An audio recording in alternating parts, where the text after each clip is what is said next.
ഓം നമോ ഭഗവതേ വാസുദേവായ. ഓം ശ്രീകൃഷ്ണ പരമാത്മനേ നമഃ.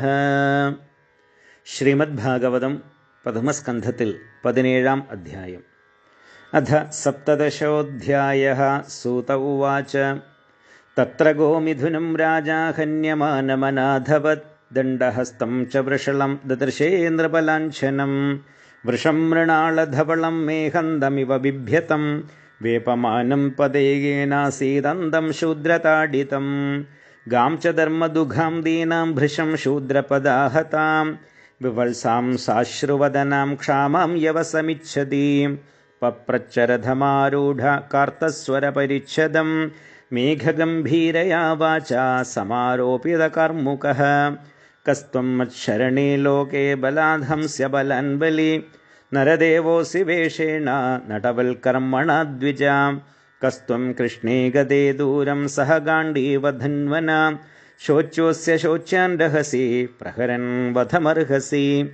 ത്വം വാ മൃണാളധവളാ പാദൈർന്യൂനഃ പദാചരൻ വൃഷരൂപേണ കിം കശ്ചിൽ ദേവോ ന പരിഖേദയൻ.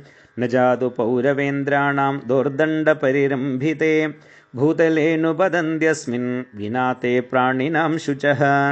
മാ സൗരഭേയാനുശുചോ വ്യതു തേ വൃഷളാദ്ഭയം മാരോദീരംബഭദ്രം തേ ഖലാനാം മയി ശാസ്തരി.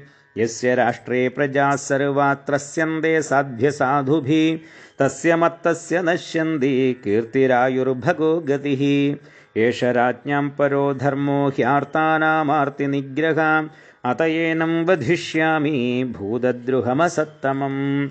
കോ വൃശ്ചൻ തവ പാദാസ്ത്രീൻ സൗരഭേയ ച ദുഷ്പദാ മാ ഭൂവൻസ്ത്വാദൃശാ രാഷ്ട്രേ രാജ്ഞാം കൃഷ്ണാനുവർത്തിനാം. ആഖ്യാഹി വൃഷഭദ്രം വസ്സാധൂനാമകൃതാഗസാം ആത്മവൈരൂപ്യകർത്താരം പാർത്ഥാനാം കീർത്തിദൂഷണം. ജനേനാഗസ്യ ഖം യുഞ്ജൻ സർവദോസ്യ ച മദ്ഭയം സാധൂനാം ഭദ്രമേവ സ്യാത് അസാധുദമനേ കൃതേ. അനാഗസ്വിഹ ഭൂതേഷു യ ആഗസ്കിൽ നിരങ്കുശ ആഹർത്താസ്മി ഭുജം സാക്ഷാത് അമർത്യസ്യാഭിസംഗതം. രാജ്ഞോ ഹി പരമോ ധർമ്മ സ്വധർമ്മസ്ഥാനുപാലനം ശാസതോന്യാൻ യഥാശാസ്ത്രം അനാപദ്യുത്പഥാനിഹ. ധർമ്മ ഉവാച. ഏതദ്വ പാണ്ഡവേയാനാം യുക്തമാർത്താഭയം വച യേഷാം ഗുണഗണൈ കൃഷ്ണോ ദൗത്യാദൗ ഭഗവാൻ കൃതഃ. ന വയം ക്ലേശബീജാനി യദസ്യൂ പുരുഷർഷഭ പുരുഷം തം വിജാനീമോ വാക്യഭേദവിമോഹിതാഃ. കേചിൽ വിഗത്പവസന ആഹുരാത്മാനമാത്മന ദൈവമന്യേ പരേ കർമ്മ സ്വഭാവമപരേ പ്രഭും. അപ്രദർക്യാദനിർദ്ദേശ്യ ഇത് കേഷ്വപി നിശ്ചയ അത്രാനുരൂപം രാജർഷേ വിമൃശസ്വ മനീഷയാ. സൂത ഉവാച.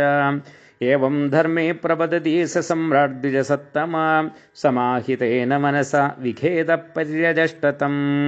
രാജോവാച. ധർമ്മം പ്രവേശി ധർമ്മജ്ഞാ ധർമ്മോऽസി വൃഷരൂപധൃഗ് യതധർമ്മഗതസ്ഥാനം സൂചകസ്യാപി തദ്ഭവേത്.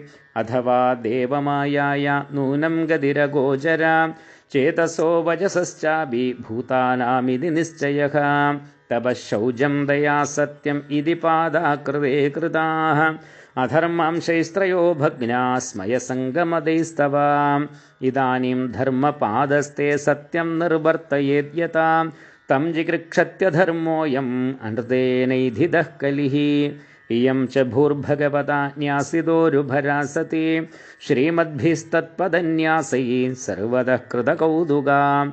ശോചത്യശ്രുകലാസാദ്യേ ദുർഭഗേവോജ്ജിതാധുനാ അബ്രഹ്മണ്യാ നൃപവ്യാജാ ശൂദ്രാ ഭോക്ഷ്യന്തി മാമിതി. ഇത് ധർമ്മം മഹീം ചൈവ സാന്ത്വയിത്വാ മഹാരഥ നിഷാദമാദദേ ഖഡ്ഗം കലയേ അധർമ്മഹേതവേ.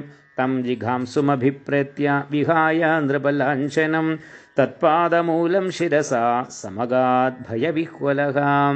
पतितं पादयोर्वीर कृपया दीनवत्सला शरण्यो नापदे श्लोक्या आह चेदं हसन्निव राजोवाच न ते गुडाकेश यशोधराणां बद्धाञ्जलिर्वै भयमस्ति किञ्चिद् न वर्तितव्यं भवदा कथञ्चन क्षेत्रे मदीये त्वमधर्मबन्धुः त्वां वर्तमानं नरदेवदेहेष्वनुप्रवृत्तोऽयमधर्मपूगा लोभो नृतं चौर्यमनार्यमंहो ज्येष्ठा च माया कलहश्च दम्भः न वर्तितव्यं तद्धर्मबन्धो धर्मेण सत्येन च वर्तितव्ये ब्रह्मा वर्ते यत्र यजन्ति यज्ञैर्यज्ञेश्वरं यज्ञवितानविज्ञाः यस्मिन् हरिर्भगवान् युज्यमाना युज्यामूर्तिर्यजतांशं तनोति कामानमोघान् स्थिरजङ्गमानाम् अन्तर्बहिर्वायुरिवैष आत्मा।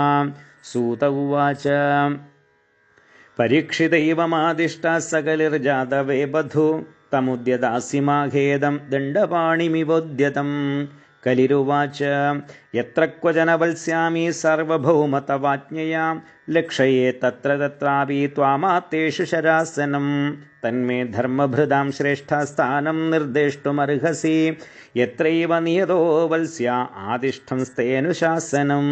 सूत उवाच अभ्यर्थितस्तदा तस्मै स्थानानि कलये ददौ द्यूतं पानं स्त्रियः सूना यत्राधर्मश्च दुर्विधः पुनश्च याचमानाय जातरूपमदात् प्रभु ततो नृतं मदं कामं रजो वैरं च पञ्चमम् अमूनि पञ्चस्थानानि ह्यधर्मप्रभवः कलिः औत्तरेयेण दत्तानि न्यवसत्तन्निदेशकृत अथैतानि न सेवेद बुभूषु पुरुषः क्वचित् विशेषतो धर्मशीलो राजा लोकपतिर्गुरुः वृषस्य नष्टान् त्रीन् पादान् तपःशौचं दयामिति प्रतिसन्दध आश्वास्य महीं च समवर्धयत् स एष एतर्ह्यध्यास्त आसनं पार्थिवोचितं पितामहेनोपन्यस्तं राज्ञारण्यं विविक्षता आस्तेऽधुना स राजर्षि कौरवेन्द्रश्रियोल्लसन् गजाह्वये महाभाग चक्रवर्ती मृगश्रवाः इत्थं भूतानुभावोऽयम् अभिमन्युसुतो नृपा यस्य पालय दक्षोणीं यूयं सत्राय दीक्षिताः। हरिः ओं तत्सत् इति श्रीमद्भागवते महापुराणे पारमहंस्यां संहितायां प्रथमस्कन्धे कलिनिग्रहो नाम सप्तदशोऽध्यायः। सर्वत्र गोविन्दनामसङ्कीर्तनं गोविन्द गोविन्द।